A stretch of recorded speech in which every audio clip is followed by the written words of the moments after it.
Taylor Swift just got dragged into a lawsuit she had nothing to do with. And it all started with a Khaleesi fantasy, a text thread, and a so called friend named Blake. But here's the twist: this isn't just Blake being messy. This is image laundering, and Meghan Markle has been running this playbook for years. From name dropping celebrities to vague friendships that magically boost her brand, Meghan has mastered the art of reputation piggybacking. And today, I'm going to show you a post from the Tig where Meghan, in quotation mark, interviews Emmy Rossum. But here's the thing: did that interview actually happen? Let's put on our detective hats, let's break down the red flags. But before we begin, here's the intro. Welcome to Revealing the Narc. Join me as I highlight narcissistic traits in celebrities and public figures.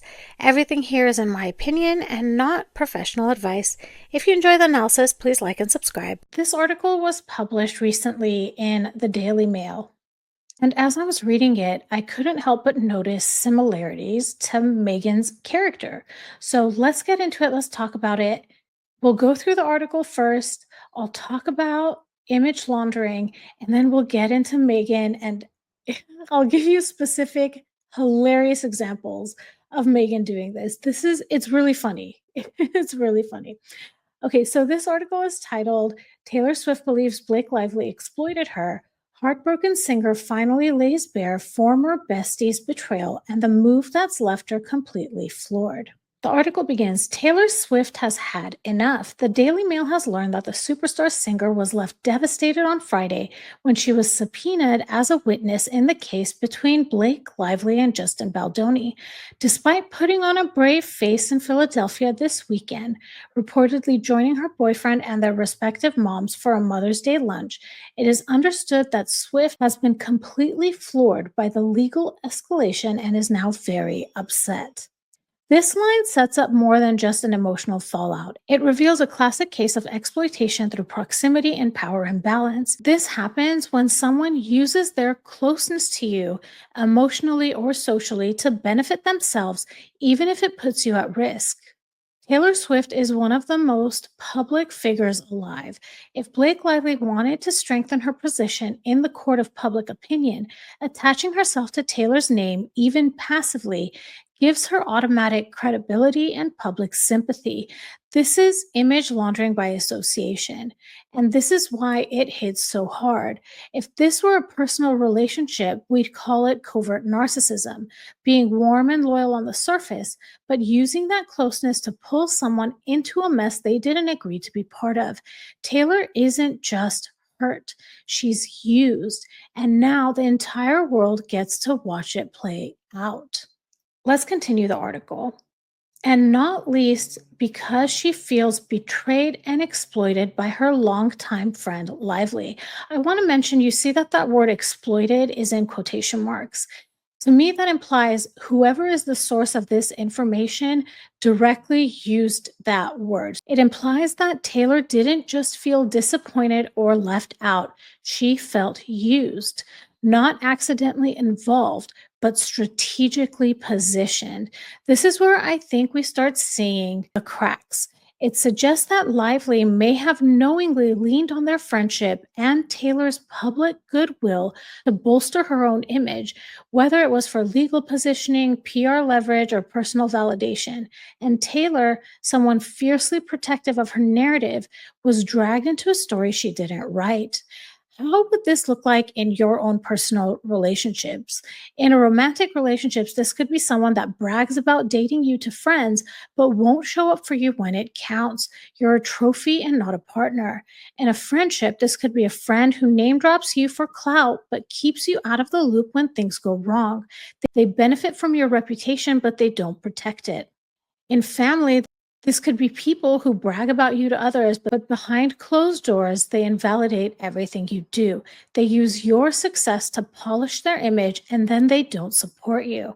And at work, this could be a boss that praises your work in meetings, but takes full credit with upper management.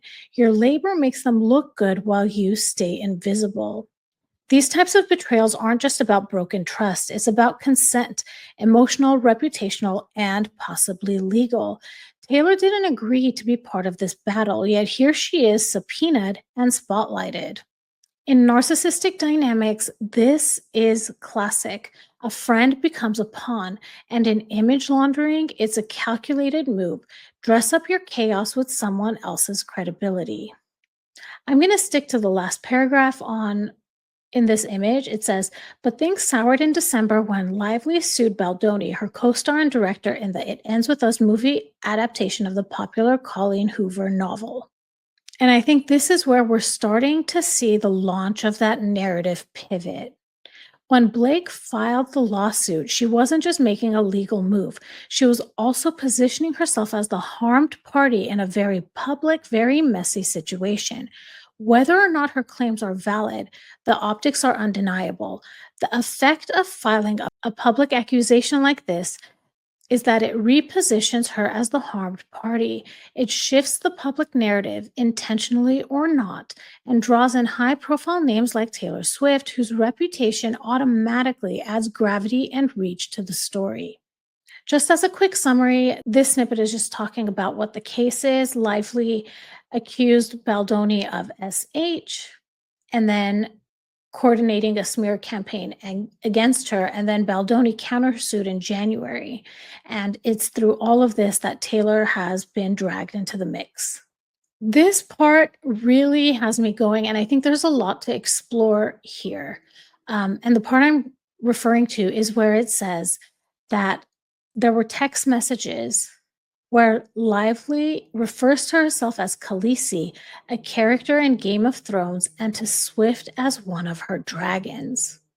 You know what this sounds like? This sounds like flying monkeys. In narcissistic dynamics, flying monkeys are people the narcissist uses, often subtly or manipulatively, to carry out their agenda, defend their image, or act on their behalf. Sometimes these people know they're being used, but oftentimes they don't. They're pulled in through loyalty, charm, or guilt and weaponized in service of the narcissist narrative. So, Lively referring to herself as Khaleesi and Taylor as one of her dragons, to me, this is not just a Game of Thrones moment. This is textbook fantasy roleplay fused with power projection. Khaleesi is a character who gathers followers by trauma bonding, then expects loyalty, obedience, and awe. Her dragons, they're powerful, but they're hers. She has ownership of them. They don't act independently, they exist to enforce her will. Framing Taylor as a dragon positions Blake not just as a friend, but as a commander, the center of the story, the one with moral authority and mythic weight. And that's where the delusion creeps in. This isn't just about friendship, it's about image control, where everyone around her becomes part of a carefully constructed personal brand arc. It's not surprising that someone who views themselves as Khaleesi might drag Taylor into a legal narrative, whether Taylor consented to that or not. Because in the mind of someone doing image laundering through fantasy projection, even a dragon has a role to play. The article goes on to mention that Baldoni claims that Swift was present at a pivotal meeting about the movie held by Lively and Reynolds at their New York penthouse. And a source close to Swift says that she arrived to find the meeting underway and had no involvement. So there's two things that could be happening here. Either Swift was there and she knew that the meeting was going on, or she arrived knowing that the meeting was going on, or she just happened to arrive and had no idea that this type of meeting was taking place. Let's talk about scenario one.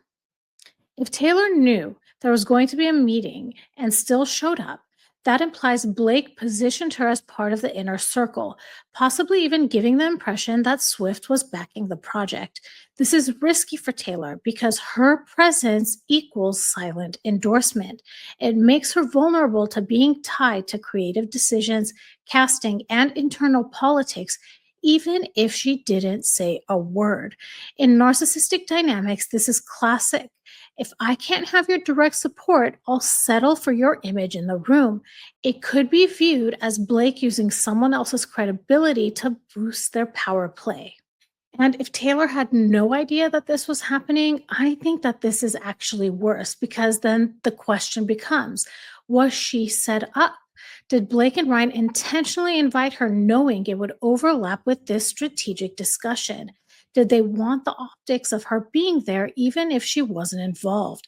Was her name included in follow up emails or legal filings simply because she was physically present? That's not just manipulative, that's reputational baiting. Taylor becomes a passive prop in someone else's power move, one that later escalates into lawsuits and subpoenas. Now we're going to get into exactly how Taylor allegedly feels. The article says the whole saga reportedly left Swift feeling used by Blake Lively, and she subsequently took a step back from their relationship. Taylor has been aware that Blake has been exploiting her name for a while now, but this subpoena takes it to a whole new level, we have learned. This isn't friendship, and I hope none of you are in relationships where these are the dynamics. This that we're seeing here is soft exploitation that looks harmless until you realize it has huge consequences, including legal ones. This article also mentions that it's an unrecoverable end to a friendship. It sounds like Taylor is distancing herself because she sees the pattern. Her name gets exploited, her reputation is exposed, and on top of everything else, she's being linked to a legal drama she never asked for. And if we were to summarize what is happening here, how Lively is using Swift, we can say that it's image laundering. So let's talk about what that is. Image laundering is when someone aligns themselves with a beloved or powerful figure to improve their own image, credibility, or influence. Don't you see Meghan in this? I do, like for sure. It's basically a form of reputational piggybacking, and it's especially common among narcissists, influencers, and public figures who know the power of proximity optics. In this article, Blake allegedly exploited her friendship with Taylor, inserting her name and presence into meetings or communications that Taylor claims she had no part in. It gives Blake's moves more weight, more buzz, and more cover. This is both public manipulation and private betrayal. It isn't just about being friends with someone famous. It's about using that person's image to soften your own edges, distract from controversy, or gain access you wouldn't otherwise have. And why do narcissists do this? Because for them, image is survival. Narcissists are often consumed by the need to be seen as admirable, powerful, untouchable, but they can't always achieve that on their own. So instead, they attach themselves to someone who already holds that glow, whether it's a celebrity, a respected leader, or even just a well liked person in a group. For all you scientists, biologists, chemists out there, this is basically reputation by osmosis. Ultimately, narcissists often seek mirrors, not equals. Blake may have seen Taylor not as a friend, but as a shiny reflection of success, safety, and admiration, someone to absorb light from. When image is currency, relationships are transactional. To someone focused on self preservation and status, maintaining a connection with someone like Taylor isn't about love, it's about leverage. The betrayal feels deeper because it wasn't just personal, it was public. Taylor's name, image, and reputation were pulled into a narrative she didn't choose. And that's a core theme in narcissistic friendships. You don't get to control your role. I've created a couple of journaling prompts for all of you. If you feel you've ever been through this or you're going through it now, here are just a couple of questions for you to journal through. Please screenshot it and use it. I hope it's useful for you. One of the things I was thinking is that this sounds an awful lot like name dropping. So I wondered, what's the difference between image laundering and name dropping? So, image laundering is strategic reputational cleansing. It's a bigger umbrella. It's the act of aligning yourself with someone respected, admired, or powerful in order to improve or protect your own image. The goal is to be seen as more trustworthy, desirable, or important simply by your closeness to the person. Name dropping is one of the tactics. This is one of the ways that image laundering shows up in real time, referencing association with someone influential to borrow their credibility or social clout. So, how does this look? In image laundering, the person thinks to themselves, I want people to see me differently, softer, more powerful, more connected. And in Blake's case, the name dropping is let me mention that Taylor Swift is one of my dragons. It's interesting because sometimes the person they name drop doesn't even have to like them. As long as the public believes there's a connection, the manipulation works. It's a low effort, high reward way to inject prestige into their image without having to earn it. Okay, guys, let's get into Meghan. She is a masterclass in image laundering through association. It's one of the most consistent threads in her public narrative. She often aligns herself with powerful or beloved figures to borrow credibility, create emotional resonance, or soften her image. I remember in Tom Bower's Revenge, he mentioned it multiple times. So I'm going to show you some excerpts from Revenge and just get ready to laugh. This first one is from page 57. It says, sweet talking her entry into a charity football match on an artificial indoor beach at New York's Pier 40 on the Hudson River. She met, among other players, Serena Williams. And it says in Megan's version on her website, we hit it off immediately, taking pictures, laughing, and chatting, not about tennis or acting, but about good old fashioned girly stuff. So began our friendship. Noticeably, no photo of Megan with Williams appeared on the Tig. So you you can see what Bauer is implying here. The next quote, let me set this up. So Vanity Fair did an article about Meghan in 2017. It's the one that has the Wild About Harry on the cover. Meghan was hoping that that article would set her up as a philanthropist. She really tried to play up her image, her work that she did. And she mentioned to the journalist that Serena Williams was one of her closest friends. Along with all of this is, she said the dish soap story, and Vanity Fair did their homework. They tried to look it up to see which of these stories were true. So when they reached out to Serena Williams, according to Bauer, it says Serena Williams denied she was Meghan's friend, but just an acquaintance. She gave him an enigmatic quote: "You've got to be who you are, Meghan. You can't hide." There it is. There it is. And this was 2017. The next quote, it says, as a world-class networker, Meghan enjoyed flashing names on the Tig. There were frequent mentions of meeting Serena Williams. She was proud of her friend Millie McIntosh. Further down in the paragraph, Rory McIlroy, the golfer, is mentioned, and it says, in quotation marks, not just the real deal, he is real, courteous, class, and ever so talented. I saved the best for last. This is my favorite one. Here we go. To overcome her misfortune of not knowing sufficient celebrities, she name-checked those she had never met, including Elizabeth Hurley. She says, thanks, Liz, for making me aspire to act like a lady and feel like a woman. And she did it similarly with Heidi Klum, the most beautiful woman I've ever seen, like the kind of chick you would want to grab a drink with. It sounds like she's met Elizabeth Hurley, right? The way she says it. The Heidi Klum one, you can tell maybe she's just talking about her, but you can see this image laundering through name dropping.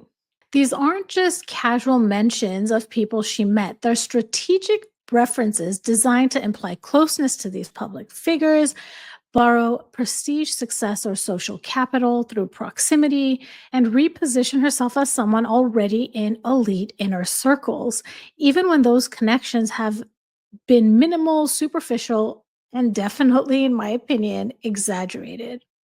And you can see name dropping is the tactic that Meghan is using, and image laundering is her goal. She's trying to show herself as elevated, credible, socially vetted. And Meghan's pattern includes writing about these unconfirmed friendships as if they were deeply personal, associating herself with powerful women to signal alignment with success, wealth, or influence, and selectively promoting who she was seen with and hiding who wouldn't benefit her. This is important because a lot of the excerpts I read to you from Bauer's Revenge are from the time that she was dating Corey Vitiello. And she never name dropped him. So she was omitting him. And I think that is so fascinating because Corey was well connected in Toronto when Meghan was filming Suits. During my research for this, I actually found an article from the Tig. The Tig was a lifestyle blog that Meghan ran through about 2017. And here is one piece from it. It's called Tig Talk with Emmy Rossum. And according to this, it was published on April 27, 2014. Now, I love Emmy Rossum because she played Christine in Phantom of the Opera in 2004. And I'll be real, that's probably the only thing I've seen her with, but that movie is one of my favorites. I'm a huge Phantom of the Opera fan. So immediately, this had me very curious. In 2014, Emmy was in the prime of her role as Fiona Gallagher in Showtime's hit series Shameless, and she was gaining attention as both an actress and a rising Hollywood cool girl type. This makes her a very strategic figure for Meghan to associate with. So let's look at the blog post. Meghan says, "You know, when you get invited to a dinner party where you will know very few people and wonder who you will be seated next to. You are as excited as you are nervous because it could go either way. Someone super cool or someone, well, not so much." Count on Meghan to be invited to a dinner party, and this is what she's thinking about. The blog post continues, "Let your fears be gone when you find yourself seated next to Emmy Rossum." And look at that, she's stunned at this year's Met Ball. "I recently went to the Elle Magazine Women in Television dinner as a guest of my dear friend Joe Z, the new executive creative director at Yahoo. Yay, Joe." So that looks like a name drop. "But I know what happens at events like these. Joe is busy. He is Joe Z, after all, and being pulled in many directions. So I crossed my fingers and I hoped that while he was charming the room, that seated on the other side of me would be someone nice, someone cool. Hell, just give me someone who actually eats. Cue Emmy. Beautiful and polished, yes, but also the girl who orders the steak and not the fish and chows down on truffle frites while wearing a beautiful dress by J. Mendel. I should have known she could have a foot in both, having channeled the elegance of Christine and Phantom of the Opera to currently dominating as the gritty Fiona on Showtime's hit series Shameless. And lest we forget, this New York native was named one of People magazine's 50 most beautiful people, presumably for all the reasons I adored her at this dinner. She's a stunner and she keeps it real, my kind of girl." Right after this account of how she met Emmy Rossum, there's this list of questions with answers. The first one is, "My nickname is Emmy Gray." The second is, "The first thing I do when I wake up is cuddle with my dogs and put on a pot of coffee." The third is, "I can't live without laughing each day." Fourth, "If I had 1 week to escape, I would hop on a boat down the Amazon." 5, "If I only had $10 in my pocket, I would start singing on the street for money." 6, "Everything tastes better with burrata cheese." So Meghan opens with this anecdote about sitting next to Emmy at a dinner party. There's no mention of any conversation that happened between the two. Then we get to this Q&A portion. There's no indication at all that this was a live interview, call, or email exchange. It actually reads like Meghan describing Emmy as if she knows her, whether she actually does or not. There are a couple of red flags I see, and the first is that almost all of it is written entirely from Meghan's point of view, romanticizing a social scene rather than explaining how this Q&A came to be. We also don't see any quote or context that confirms Emmy was directly involved. They're very fill in the blank type questions, and it's odd to call this Tig Talk. It doesn't sound like a conversation to me. So now I'm going to ask all of you, What do you see in this that is a red flag? I'm going to ask you to put on your detective hat, bring out your magnifying glass, and you tell me what is so odd about this. I'm sure there's so much more that you are all going to pick up on. So go ahead and drop those in the comments. If this video was interesting to you, please like and subscribe. Hit that notification bell so you'll know every time I drop a new video. I want to thank you all so much for listening, and I'll talk to you soon. Bye, everybody.